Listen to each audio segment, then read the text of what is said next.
जय जोहार, नमस्कार। दैनिक छत्तीसगढ़ चैनल देख रहे हैं आप। खबर की करते हैं शुरुआत सबसे पहली बड़ी खबर के साथ। मुख्यमंत्री भूपेश बघेल की घोषणा हुई है, संबलपुर नगर पंचायत बनेगा। वीरांगना अवंतीबाई लोधी के नाम से नारी सशक्तिकरण सम्मान भी मिलने जा रहा है। दरअसल आप बात करें, मुख्यमंत्री भूपेश बघेल ने बीते दिन बेमेतरा जिले के संबलपुर में वीरांगना रानी अवंतीबाई लोधी के बलिदान दिवस पर हुए समारोह में महत्वपूर्ण घोषणाएं की है। मुख्यमंत्री बघेल ने कहा कि वीरांगना अवंतीबाई लोधी के नाम से नारी सशक्तिकरण सम्मान प्रारंभ किया जाएगा। यह सम्मान हर साल 1 नवंबर को राज्य स्थापना दिवस पर दिया जाएगा। उन्होंने कहा कि बेमेतरा जिले के नवागढ़ विकास खंड के ग्राम संबलपुर को नगर पंचायत का दर्जा दिया जाएगा। संबलपुर में लोधी समाज के भवन निर्माण के लिए लगभग 50 लाख रुपए की स्वीकृति की भी घोषणा बीते दिन मुख्यमंत्री ने इस कार्यक्रम के माध्यम से कही हुई है।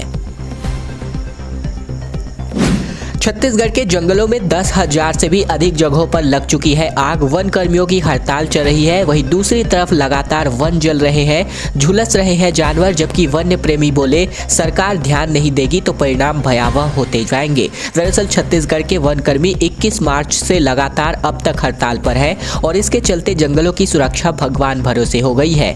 गर्मी तेज होते ही प्रदेश भर के जंगलों में आग लगने की घटनाएं भी बढ़ गई है। भारतीय वन सर्वेक्षण की रिपोर्ट के ताजा आंकड़ों के अनुसार प्रदेश के लगभग 10,536 से भी अधिक जगहों पर आग लग चुकी है। हालांकि वन विभाग के अफसर, वन समिति और फायर विभाग की टीम के जरिए आग को काबू पाने का दावा किया जा रहा है। लेकिन अगर मैं बात करूं जमीन स्तर पर, तो ये जो है केवल दावे ही होते दिखाई दे रहे हैं। दूसरी ओर जंगलों में लगी आग से वन्य प्राणी लगातार झुलस रहे हैं और जंगल जो है यहाँ पर निकल रहे हैं। इसके अलावा शाम तकरीबन 6 बजे अचानक मार टाइगर रिजर्व में तेंदुआ टहलते हुए दिखाई दिया, जिसका वीडियो भी सोशल मीडिया पर सामने आया। माना जा रहा है कि जंगल में आग लगने के कारण ही वन्य प्राणी इधर उधर भटक रहे हैं। वहीं एक तरफ वन्य कर्मचारियों की जो हड़ताल है वो 21 मार्च से चली आ रही है और लगातार 9 दिन हो गए कर्मचारी हड़ताल पर है और भीषण गर्मी शुरू होते ही जंगलों में आग लगने का सिलसिला भी शुरू हो गया है। और ये आंकड़े बताते हैं कि छत्तीसगढ़ के 10,500 से भी अधिक जगहों पर जंगल में आग लगी हुई है। एक बड़ी घोषणा एक बार फिर से हुई है छत्तीसगढ़ सरकार के द्वारा। गोबर के बाद अब गोमूत्र भी खरीदेगी छत्तीसगढ़ की सरकार। मुख्यमंत्री भूपेश बघेल ने टेक्निकल कमेटी गठित करने के निर्देश भी जारी किए हैं। दरअसल छत्तीसगढ़ में गोबर खरीदी के बाद अब गौमूत्र की खरीदी के संबंध में राज्य सरकार गंभीरता पूर्वक विचार कर रही है। मुख्यमंत्री बघेल की अध्यक्षता में उनके निवास कार्यालय में आयोजित बैठक में गौमूत्र की खरीदी के विभिन्न पहलुओं पर विस्तृत विचार विमर्श किया गया। मुख्यमंत्री ने गौमूत्र की खरीदी विभिन्न पहलुओं का अध्ययन करने के लिए टेक्निकल कमेटी गठित करने के निर्देश दिए हैं। इस कमेटी में इंदिरा गांधी कृषि विश्वविद्यालय और कामधेनु विश्वविद्यालय के विशेषज्ञों को भी शामिल किया जाएगा। इसके अलावा मुख्यमंत्री ने इस कमेटी के गठन के बाद 15 दिनों में प्रतिवेदन प्रस्तुत करने के निर्देश जारी किए हैं। यह टेक्निकल कमेटी गौमूत्र के संग्रहण, गौमूत्र की गुणवत्ता की टेस्टिंग और गौमूत्र से तैयार किए जाने वाले उत्पादों के बारे में अपनी अनुशंसा सरकार को देगी। बैठक में मुख्यमंत्री बघेल ने गौठानों में विकसित किए जाने वाले Mahatma Gandhi rural industrial park की स्थापना के लिए विभिन्न जिलों में स्थानीय स्तर पर उपलब्ध कच्चे माल और उनसे तैयार किए जाने वाले उत्पादों के पोटेंशियल मैपिंग का कार्य 15 दिनों में पूर्ण करने का निर्देश अधिकारियों को दिया है। पूरे प्रदेश के 80,000 से भी अधिक स्वास्थ्य मितानिनें हड़ताल पर चली गई है। प्रोत्साहन राशि बढ़ाने की मांग इनके द्वारा की जा रही है। और अब बात करते हैं, एक चारों तरफ हड़ताल ही हड़ताल दिखाई दे रहा है। एक तरफ जहां पर वन्य कर्मचारियों की हड़ताल, तो वहीं दूसरी तरफ जो है अनियमित जो कर्मचारी है उनकी हड़ताल। तीसरी तरफ यहाँ पर अगर मैं बात करूँ तो संविदा विद्युत कर्मचारियों की हड़ताल, तो वहीं चौथी तरफ यहाँ पर मितानिनों की हड़ताल, तो वहीं पांचवी तरफ यहाँ पर स्वास्थ्य कर्मचारियों की हड़ताल। चारों तरफ से स्कूल सफाई कर्मचारी की हड़ताल। तो ये जो लगातार हड़ताल का सिलसिला है वो जारी है और इसी कड़ी में एक और हड़ताल सामने आ रही है, जो कि है प्रदेश की स्वास्थ्य मितानिनों की। लगभग बात करें तो प्रदेश के 80,000 से भी अधिक स्वास्थ्य कर्मचारी, माफ कीजिएगा, स्वास्थ्य मितानिनें जो है हड़ताल पर चली गई है। इनकी सिर्फ एक ही मांग है, प्रोत्साहन राशि बढ़ाने की। इसके अलावा 12 सूत्री मांगों को लेकर के इन्होंने प्रदेश सरकार के खिलाफ मोर्चा खोला है। लगभग बात करें तो मितानिनों की हड़ताल पर जाने से कामकाज पूरी तरीके से ठप पड़ गया है। इधर मितानिन जो है प्रोत्साहन राशि में इजाफा करने की मांग कर रही है। परीक्षा की फेक न्यूज जो है यहाँ पर फैल गई है पूरे सोशल मीडिया पर और लगातार जमकर वायरल भी किए जा रहे हैं। मंत्रालय के लेटर पैड में ऑफलाइन एग्जाम का आदेश बनाकर वायरल किया जा रहा है। मुख्यमंत्री बघेल बोले कि ये केवल दुष्प्रचार है, परीक्षा ऑनलाइन ही होगी। दरअसल बात करें कि छत्तीसगढ़ सरकार ने कॉलेज में ऑनलाइन मोड में ही परीक्षा लेने का आदेश जारी किया। इस बीच किसी ने मंत्रालय के लेटर पैड पर एक आदेश जारी कर दिया जिसपे लिखा था कि ऑनलाइन परीक्षा लिए जाने के आदेश को अब निरस्त कर दिया गया है। अब यूनिवर्सिटीज में ऑफलाइन मोड में परीक्षा होगी। राज्य सरकार की फेक न्यूज मॉनिटरिंग सेल ने इसे फर्जी बताया है। इसके अलावा बात करें तो इस आदेश को गलत बताते हुए खुद मुख्यमंत्री भूपेश बघेल ने सोशल मीडिया पर लिखा है कि दुष्प्रचार से सावधान रहे, परीक्षा ऑनलाइन ही होगी। जानकारी मिलते ही रायपुर पुलिस भी इस पर जो है हरकत में आई है और अब फर्जी न्यूज को फैलाने के मामले में केस दर्ज कर लिया गया है। फर्जी खबर फैलाने वाले को पुलिस ढूंढ रही है और रायपुर शहर के सिटी एसपी तारकेश्वर पटेल के मुताबिक पंडित रविशंकर शुक्ल विश्वविद्यालय से जानकारी मिली है कि किसी ने उच्च शिक्षा विभाग के नाम पर फर्जी और कूट रचित आदेश पत्र तैयार किया है और इसे सोशल मीडिया पर प्रसारित कर दिया गया है। सिविल लाइन थाने में धारा 417 और 419 के तहत केस दर्ज किया गया है।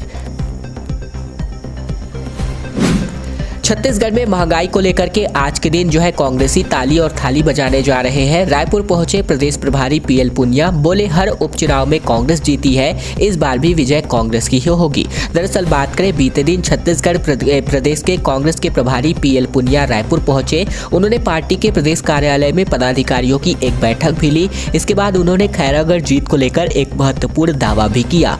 पीएल पुनिया ने कहा कि प्रदेश में हाल फिलहाल में हुए 3 उपचुनावों जिसमें दंतेवाड़ा, चित्रकोट और मरवाही में कांग्रेस को जीत मिली है। उन्होंने कहा कि खैरागढ़ में भी कांग्रेस को जीत मिलेगी। पीएल पुनिया ने छत्तीसगढ़ के तमाम विधायकों और मंत्रियों को भी खैरागढ़ में अपनी पूरी ताकत लगाने का जिम्मा सौंपा है। उन्होंने कहा कि पार्टी का प्रदेश स्तरीय कार्यकर्ता हो चाहे फिर जिला स्तर का, खैरागढ़ में कांग्रेस की जीत के लिए प्रयास ही करेगा और हम वहां अच्छे मार्जिन से भी जीतेंगे। प्रदेश की सरकार ने काफी बेहतर काम किया है, इस वजह से हमें वोट भी मिलेंगे। इसके अलावा पुनिया ने यह भी कहा कि देश में लगातार बढ़ती महंगाई का विरोध करके ऑल इंडिया कांग्रेस कमेटी की तरफ से एक कार्यक्रम तय किया गया है, जिसके मुताबिक आज के दिन प्रदेश भर में महंगाई मुक्त भारत अभियान के तहत कांग्रेस गैस सिलेंडर और मोटरसाइकिल को माला पहनाकर सड़कों पर उतरेंगे। कांग्रेसी ताली और थाली बजाते नजर आएंगे। 2 से लेकर के 4 अप्रैल तक यह अभियान जिला स्तर पर चलेगा और 7 अप्रैल को प्रदेश स्तर पर एक बहुत बड़ा प्रदर्शन किए जाने की बात कांग्रेस के पदाधिकारियों द्वारा करी जा रही है। दोस्तों, अगली बड़ी खबर की ओर बढ़े इससे पहले हमारी एक बहुत ही छोटी सी प्रार्थना है। वीडियो अगर आपको पसंद आ रहा है तो नीचे लाइक बटन है जिसे दबाकर इस वीडियो को आपको बहुत ही छोटा सा लाइक करना है।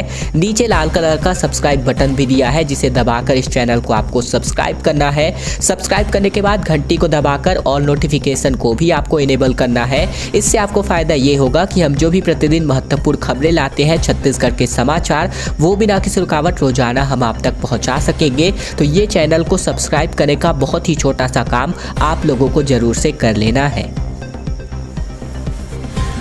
छत्तीसगढ़ में स्कूली बच्चों के लिए एक बहुत बड़ी राहत की खबर है। टीन शेड और पेड़ के नीचे नहीं लगेंगी क्लासेस, लू चले तो बदलेगा विद्यालय का समय। दरअसल छत्तीसगढ़ में मार्च माह से ही भीषण गर्मी को देखते हुए 55 लाख विद्यार्थियों को बचाने की एडवाइजरी बनाई गई है। इस पर 3 स्तरों पर प्रशासन, शाला और पारिवारिक स्तर पर अमल लाने को कहा गया है। स्कूल शिक्षा विभाग ने शालाओं को टीन शेड और पेड़, साथ ही साथ एस्बेस्टस सीट के नीचे नहीं लगाने के क्लासेस जो है नहीं लगाने के निर्देश दिए गए हैं। अब स्कूल से आते समय पहले बच्चों से पूछा जाएगा कि पिछले 8 से 10 घंटों में उसे उल्टी, दस्त, बुखार, शरीर में दर्द आदि की परेशानी तो नहीं हुई है। यदि ऐसा हुआ है तो तत्काल अभिभावक को सूचना देकर उसकी देखरेख या डॉक्टरों के पास इनको भेजा जाएगा। प्रदेश में भविष्य और तापमान बढ़ने की संभावनाओं को लेकर मुख्यमंत्री शाला सुरक्षा कार्यक्रम के अनुसार गर्मी से बचाव की एडवाइजरी का पालन कराने के लिए सभी डीईओ को इस आपदा प्रबंधन का नोडल अधिकारी बनाया गया है। दरअसल राज्य में ग्रीष्मकालीन अवकाश में कटौती कर कुछ और दिनों तक कक्षाएं लगाने जाने का निर्देश दिया गया है और इसी वजह से परिवार स्तर पर किए जाने वाले कार्यों की जानकारियां जो है बच्चों को कॉपी में नोट करवाकर उनके अभिभावकों से हस्ताक्षर करवाने और सभी घरों तक संदेश पहुंचाया जा रहा है। इसे बनाने में यूनिसेफ के आपदा प्रबंधन प्रकोष्ठ का भी सहयोग लिया गया है। चुनाव खत्म हो गई है और अब महंगाई डायन वापस आ गई है। बघेल बोले कि 5 राज्यों के चुनाव अब हुए जिसकी वजह से कीमतें बढ़ रही। मनरेगा की बढ़ी मजदूरी को भी ऊंट के मुंह में जीरा करार दिया गया है। छत्तीसगढ़ के मुख्यमंत्री बघेल ने कहा कि 5 राज्यों में चुनाव खत्म होने के बाद अब महंगाई की मार आम आदमी पर पड़ रही है। उन्होंने कहा कि चुनाव खत्म होने के बाद अचानक कीमतें बढ़नी शुरू हो गई है। पेट्रोल, डीजल, एलपीजी, सीएनजी सभी के दाम बढ़ रहे हैं। क्रूड ऑयल की कीमत भी कम है, उसके बावजूद कीमतों का बढ़ना समझ से परे है। उन्होंने कहा कि मनरेगा में 11 रुपए की बढ़ी मजदूरी दर ऊंट के मुंह में जीरा के समान है। सीएम ने कहा कि जिस हिसाब से महंगाई बढ़ रही है इसे और बढ़ाया जा सकता है। दरअसल रायपुर शहर में ही पेट्रोल जो 5 राज्यों के चुनाव के पहले लगभग 100 रुपए में मिल रहा था वह अब 105 रुपए प्रति लीटर के आसपास जा पहुंचा है। इसके अलावा पिछले 9 दिनों की बात करें तो 8 दिनों में पेट्रोल के दामों को केवल बढ़ोतरी की गई है। घर में घुस करके रेप और फिर मर्डर किया गया, जिसकी वजह से भाजयुमों ने आईजी का दफ्तर घेरा। आरोपी बाबा खान को फांसी देने की मांग की जा रही है। अंबिकापुर में भाजयुमों के कार्यकर्ताओं ने आईजी कार्यालय का घेराव कर लिया है। दरअसल सूरजपुर जिले के जरही में छात्रा के साथ हुए दुष्कर्म और फिर उसके बाद हत्या के मामले में आरोपी को फांसी देने की मांग को लेकर कार्यकर्ताओं ने आईजी कार्यालय का घेराव किया। प्रदर्शनकारी बाबा खान को फांसी देने की मांग कर रहे हैं। इसके साथ ही नारेबाजी करके विरोध प्रदर्शन भी किए जा रहे हैं। कार्यकर्ताओं ने पुलिस पर लापरवाही का भी आरोप लगाया है। दुष्कर्म और फिर हत्या के अन्य आरोपियों को जल्द से जल्द पकड़ने की मांग कर रहे हैं। आक्रोशित कार्यकर्ताओं को रोकने के लिए मौके पर भारी सुरक्षा बल भी तैनात किए गए हैं, लेकिन प्रदर्शनकारी लगातार नारेबाजी करके न्याय की मांग कर रहे हैं। हादसे और प्रदर्शन की वजह से 16 ट्रेनों की रफ्तार पर ब्रेक लग गया है। ओडिशा के बामरा में रेल रोको आंदोलन, पटरी पर बैठे लोग, जामगांव में हालात अब भी नहीं सुधरे। दरअसल छत्तीसगढ़ के रायगढ़ के जामगांव में हुए 2 मालगाड़ियों के भिड़ंत से बिगड़ी ट्रेनों की चाल अभी भी पटरी पर वापस नहीं आई थी कि अब ओडिशा के बामरा में प्रदर्शन शुरू हो गया है। लोगों ने अपनी मांग को लेकर बामरा स्टेशन पर रेल रोको आंदोलन शुरू किया है। इसके बाद से 16 से भी ज्यादा ट्रेन की रफ्तार पर प्रभाव पड़ा है। कई ट्रेनों को रद्द करना पड़ा है तो वही कई घंटों से झारखंड और उड़ीसा के बीच फंसी हुई है। इसके चलते यात्रियों के भी मुश्किलें काफी बढ़ गई है। दरअसल ओडिशा के संबलपुर के पास बामरा में स्थानीय लोगों ने अपनी लंबित मांगों को लेकर रेल रोको आंदोलन बुलाया है। इसके साथ ही पूरा बामरा बंद है। प्रदर्शनकारी बामरा स्टेशन में रेलवे ट्रैक पर बैठ गए हैं। आंदोलन की वजह से सुबह 9 बजे के बाद चलने वाली दोनों दिशा की आधा दर्जन एक्सप्रेस ट्रेनों को विभिन्न स्टेशनों में रोक दिया गया है। यह ट्रेनें राउरकेला से टाटानगर के बीच खड़ी हुई हैं और कई ट्रेनें 8 घंटे से भी ज्यादा समय से फंसी हुई हैं। इस वक्त आप अभी जो मीठी मीठी आवाज सुनेंगे वो है कहीं प्यार ना हो जाए गाना गाने वाली 8 साल की आदिवासी बालिका जो सोशल मीडिया पर काफी छाई हुई है। मधुर आवाज ने लोगों का मन मोह लिया है और आप भी बच्चे की आवाज सुन सकते हैं। बस्तर के सुदूर अंचल के आदिवासी बच्चों में प्रतिभाओं की कोई कमी नहीं है, बस उसे निखारने की जरूरत है। एक से बढ़कर एक प्रतिभाएं अलग अलग समय पर जरूरत देखने को मिलती है। कमी दिखती है तो सिर्फ अफसरों की। दंतेवाड़ा के जिले के गिनम ब्लॉक के अंतर्गत कटुलनार गांव की रहने वाली 8 साल की एक आदिवासी बालिका इन दिनों अपनी सुरीली आवाज की वजह से सोशल मीडिया में छाई हुई है।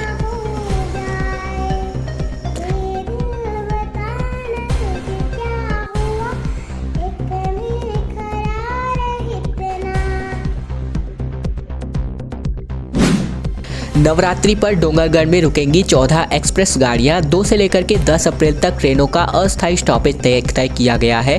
भक्तों को सुविधा देने के लिए भारतीय रेलवे ने फैसला किया है। दक्षिण पूर्व मध्य रेलवे ने नवरात्रि पर्व को देखते हुए डोंगरगढ़ मां बमलेश्वरी दर्शन करने वाले यात्रियों के लिए लगभग 14 एक्सप्रेस ट्रेनों के स्टॉपेज की अस्थायी व्यवस्था की है। इससे डोंगरगढ़ जाने वाले यात्रियों को परेशानियां नहीं होगी। यह व्यवस्था 2 से लेकर 10 अप्रैल के बीच तक करी गई है। दोस्तों, आज की खबरों का सिलसिला बस यही तक का था। वीडियो पसंद आए तो नीचे लाइक बटन है जिसे दबाकर इस वीडियो को आपको बहुत ही छोटा सा लाइक करना है। नीचे लाल कलर का सब्सक्राइब बटन दिया है जिसे दबाकर इस चैनल को आपको सब्सक्राइब करना है ताकि प्रतिदिन की महत्वपूर्ण खबरें छत्तीसगढ़ समाचार रोजाना हम आप तक पहुंचा सके। तो चैनल को सब्सक्राइब जरूर कीजिएगा।